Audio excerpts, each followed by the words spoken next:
Assalamualaikum warahmatullahi wabarakatuh. Hai anak-anak hebat, bagaimana kabar kalian? Semoga kalian selalu dalam keadaan sehat dan juga beriman. Alhamdulillah, kembali lagi bersama dengan Bu Ayundi dalam mata pelajaran PAI kelas 8 semester 2. Nah, alhamdulillah hari ini kita akan belajar sesuatu. Namun, sebelum ke pembelajaran, silahkan kalian mempersiapkan alat tulis kalian. Kemudian, tinggalkan semua aktivitas kalian dan fokus menyimak video dari Bu Ayundi. Dan yang terakhir adalah cepat tanggap. Cepat tanggap? Kenapa Bu harus cepat tanggap? Nah, coba Bu Ayundi cek. Kira-kira di belakang Bu Ayundi ini ada gambar apa ya? Bu Ayundi akan menjelaskan tentang apa? Ada sebuah gambar peta, ada gambar bangunan tua, ada gambar orang yang sedang naik unta, ada gambar masjid. Kira-kira menjelaskan apa ya? Bukan, Bu Ayundi bukan menjelaskan tentang lukisan. Kira-kira apa? Iya, betul. Hari ini Bu Ayundi akan menjelaskan tentang sebuah sejarah. Sejarah Islam, sejarah peradaban Islam. Nah, materi hari ini adalah materi lanjutan kita dari semester 1. Dulu kita sudah mempelajari tentang ilmu pengetahuan pada masa Bani Umayyah. Sekarang, Bu ini akan menjelaskan ilmu pengetahuan pada masa Bani Abbasiyah. Coba, pertemuan ilmu pengetahuan pada masa Bani Umayyah dengan ilmu pengetahuan pada masa Bani Abbasiyah, kira-kira perbedaan keduanya ini apa ya? Ilmu pengetahuan pada masa Bani Umayyah dengan Bani Abbasiyah, kira-kira lebih maju yang mana? Dan kenapa kok ketika Bani Umayyah, masa Bani Umayyah dan Bani Abbasiyah terkenal dengan peradaban ilmu pengetahuannya? Terkenal dengan peradaban ilmu pengetahuannya. Kira-kira kenapa ya? Penasaran? Maka silahkan simak video atau penjelasan dari Bu Ayundi dari awal sampai akhir. Jangan di skip-skip. Kalau kalian men-skip-skip, ibaratnya kalian tidak akan mendapatkan ilmu pengetahuan secara utuh. Oke? Nah, untuk mengetahui lebih jelas tentang ilmu pengetahuan pada masa Bani Umayyah dan Bani Abbasiyah, silahkan simak video berikut ini. Nah, hari ini kompetensi dasar yang harus kalian tempuh adalah kalian dapat memahami tentang sejarah dan juga bisa menyajikan rangkaian sejarah peradaban Islam, sejarah pertumbuhan ilmu pengetahuan pada masa Bani Abbasiyah dengan baik. Dan hari ini materi kita ada 3 yang akan kita bahas. Yang pertama adalah tentang masa kepemerintahan Bani Abbasiyah. Kemudian yang kedua, kita akan membahas tentang ilmu pengetahuan pada masa Bani Abbasiyah. Dan yang terakhir, kita akan membahas tentang kebudayaan pada masa Bani Abbasiyah. Untuk itu, silahkan simak penjelasan dari Bu Ayundi. Perkembangan ilmu pengetahuan pada masa Bani Abbasiyah.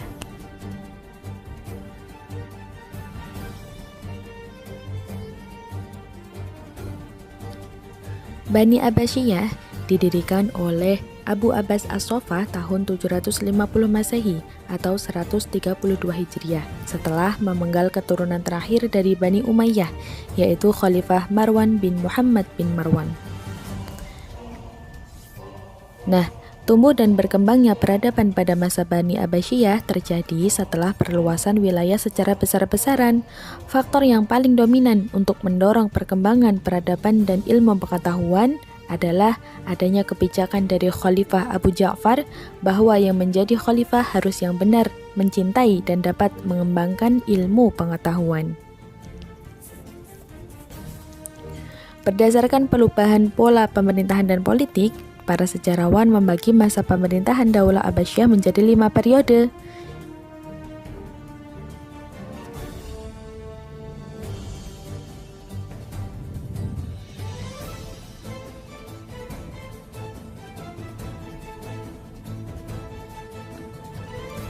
Dan inilah para pemimpin di setiap periodenya.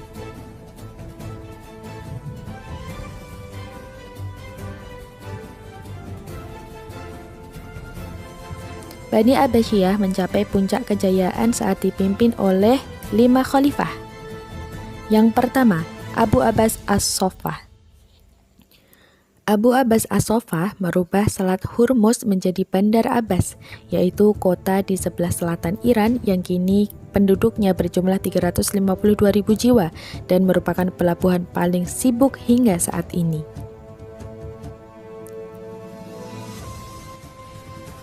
Pemimpin yang kedua adalah Abu Ja'far Al-Mansur. Abu Ja'far Al-Mansur menggeser pusat pemerintahan dari Damaskus, Suriah ke Baghdad, Irak, dan membangun istana bernama Madinatus Salam. Khalifah yang ketiga yaitu Khalifah Harun Ar-Rasyid. Khalifah Harun Ar-Rasyid mendirikan Baitul Hikmah, berfungsi sebagai perguruan tinggi, tempat penelitian, lembaga penerjemah, dan perpustakaan yang memiliki 10.000 koleksi. Nah, di Baitul Hikmah ini merupakan perpustakaan yang juga berfungsi sebagai pusat pengembangan ilmu pengetahuan. Pada masa Harun Ar-Rasyid, lembaga ini bernama Hazinah Al-Hikmah atau Hasanah Kebijaksanaan. Namun, sejak 815 Masehi, Al-Ma'mun mengembangkan lembaga ini dan mengubah namanya menjadi Baitul Hikmah. Dan di masa kepemimpinan Harun Ar-Rasyid juga telah terbentuk 1001 malam, belajar merayu Tuhan dari Abu Nawas, kemudian kitab Abu Yusuf, kitab Al-Kharaj, yaitu kitab yang membahas mekanisme pajak tanah dan sistem seadil-adilnya. Khalifah selanjutnya adalah Al-Ma'mun. Pada masa Khalifah Al-Ma'mun, banyak bermunculan ilmuwan terkenal untuk saling berbagi informasi, pandangan, dan budaya di Baitul Hikmah. Nah, terkenal dengan gerakan penerjemahan. Perkembangan peradaban dan ilmu pengetahuan pada masa ini salah satunya karena didorong oleh adanya gerakan penerjemahan. Pelopor gerakan penerjemahan pada awal dinasti Abbasiyah adalah Khalifah Al-Mansur. Para penguasa Abbasiyah menegaskan para ilmuwan ke daerah Bizantium untuk mencari naskah-naskah Yunani dalam berbagai ilmu untuk kemudian diterjemahkan. Selanjutnya, gerakan ini didukung oleh Khalifah Al-Ma'mun dengan cara memberi imbalan pada hasil penerjemahan. Hal ini dilakukan karena keinginannya untuk mengembangkan ilmu pengetahuan. Walaupun dengan latar belakang Persia maupun Kristen yang ikut ambil bagian pada penelitian dan pendidikan pada lembaga ini. Selain menerjemahkan buku-buku asing ke dalam bahasa Arab, para ilmuwan juga banyak membuat kontribusi asli yang besar di berbagai bidang, seperti matematika, kedokteran, kartografi, dan ini adalah tokoh-tokoh ilmuwan pada masa itu. Tokoh yang kelima yaitu Al-Mu'tasim. Al-Mu'tasim membangun dan memindahkan ibu kota Bani Abbasiyah di Baghdad ke sebuah kota yang dikenal dengan nama Samara. Nah, masjid ini dinamakan Masjid Agung Samara, yang kala itu merupakan masjid terbesar di dunia. Kejayaan Bani Abbasiyah yang memiliki wilayah terbentang Tanzania sampai sepanjang Afrika Utara tidak terlepas dari berbagai macam upaya khalifah untuk menguatkan negaranya, seperti dalam bidang pertanian, perkebunan, pertambangan, maupun kreativitas, guci dari kaca, dan lain sebagainya. Kemudian tekstil, dan pembagian jizyah pada masa Bani Abbasiyah. Nah, sejarah mencatat bahwa Baghdad sebagai ibu kota dinasti Abbasiyah sekaligus kota dengan peradaban tingkat tinggi, khususnya zaman keemasan Khalifah Harun Ar-Rasyid. Pada saat itu, Baghdad muncul sebagai pusat dunia. Baghdad juga memiliki kemakmuran dan peran internasional yang sangat luar biasa.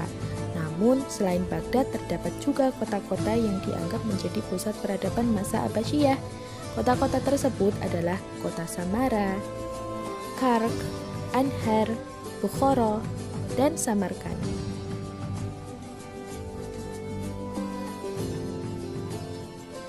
Nah, sekarang kita akan membahas tentang ilmu pengetahuan. Ilmu filsafat. Ilmu filsafat adalah ilmu yang membahas secara mendalam sebab dari segala sesuatu berdasarkan pikiran dan rasio. Dan tokoh-tokoh filsafat Muslim atau tokoh-tokoh filsafat Islam diantaranya adalah Al-Kindi, Al-Farabi, Al-Ghazali, dan Ibnu Rushd. Kemudian, tokoh ilmuwan Muslim di bidang kedokteran dan farmasi.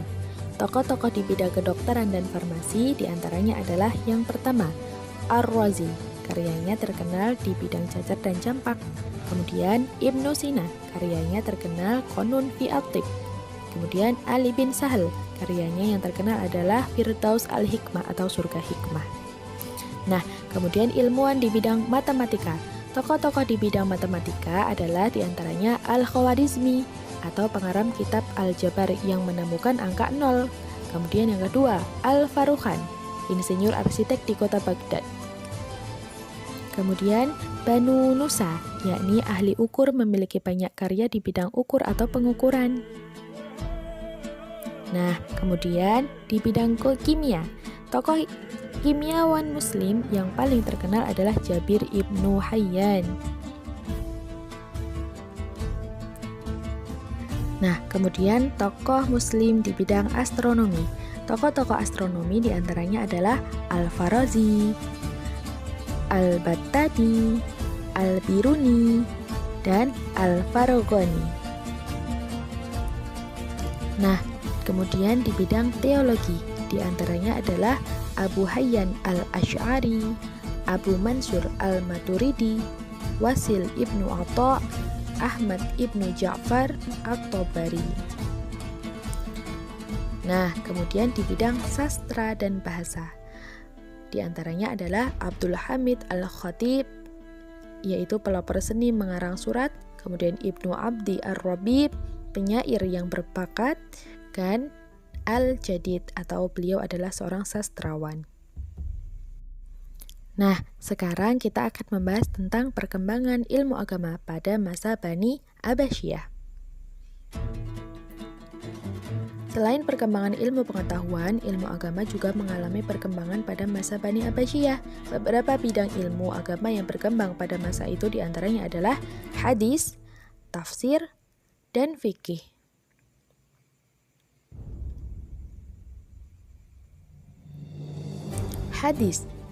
Hadis merupakan sumber hukum kedua setelah Al-Quran. Hadis diperlukan untuk menafsirkan Al-Quran. Beberapa ahli hadis yang masyhur pada masa Abbasiyah diantaranya adalah Imam Bukhari, Imam Muslim, Imam Abu Dawud, Imam Ibnu Majah, Imam At-Tirmidzi, dan Imam An-Nasai. Kemudian adalah tafsir. Perkembangan ilmu tafsir pada masa kekuasaan Bani Abbasiyah mengalami keemasan. Pelopor ilmu tafsir adalah Abdullah ibnu Abbas dan Ibnu Mas'ud. Sedangkan para ahli tafsir yang terkenal dari kalangan tabi'in diantaranya adalah Imara Sufyan bin Uyainah, Waqi al-Jarrah, Syu'bah al-Hajjaj, Zaid bin Harun, dan At-Tabari. Di antara beberapa mufassir atau ahli tafsir tersebut, At-Tabari dianggap yang paling ahli tafsir terkemuka atau yang paling berpengaruh. Salah satu karyanya yang bisa dinikmati hingga sekarang ini adalah Tafsir At-Tabari. Nah, selanjutnya adalah fikih. Pada masa pemerintahan Abbasiyah, ilmu fikih mengalami perkembangan pesat pada periode 4 dan 5. Pada masa ini muncul 4 imam madhab. Mereka adalah Imam Hanafi, Imam Malik, Imam Asy-Syafi'i, dan Imam Hambali. Nah, materi kita sudah selesai, yakni tentang pertumbuhan ilmu pengetahuan pada masa Bani Abbasiyah. Bagaimana? Apakah kalian sudah paham? Alhamdulillah. Kalau kalian sudah paham, maka silahkan tugas kalian adalah mencatat salah satu tokoh cendekiawan atau salah satu tokoh ilmuwan muslim yang sudah Bu Ayuni jelaskan tadi, seperti tokoh filsafat atau tokoh kedokteran Ibnu Sina, Ibnu Rus, kemudian Al-Ghazali, tafsir, kemudian tokoh ilmuwan matematika, astronomi, yang lain sebagainya. Salah satu saja tokoh ilmuwan muslim yang ingin kalian ceritakan. Tulis biografi singkatnya. Yang pertama, tulis biografi singkatnya ilmuwan muslim. Kemudian yang kedua, tulis mengapa kamu memilih biografi tersebut. Kenapa kamu memilih tokoh tersebut untuk kamu catat. Kemudian yang ketiga adalah tulis contoh atau hikmah apa saja yang bisa kamu perilaku apa saja yang bisa kamu contoh dari tokoh tersebut. Oke, silahkan kumpulkan tugas kalian di Edmodo kalian masing-masing sesuai waktu yang telah ditentukan. Tepat waktu, disiplinkan diri sendiri supaya kalian bisa sukses di kemudian hari. Sekian dari Bu Ayuni, sampai jumpa pada pertemuan selanjutnya. Mohon maaf apabila ada kesalahan. Wassalamualaikum warahmatullahi wabarakatuh.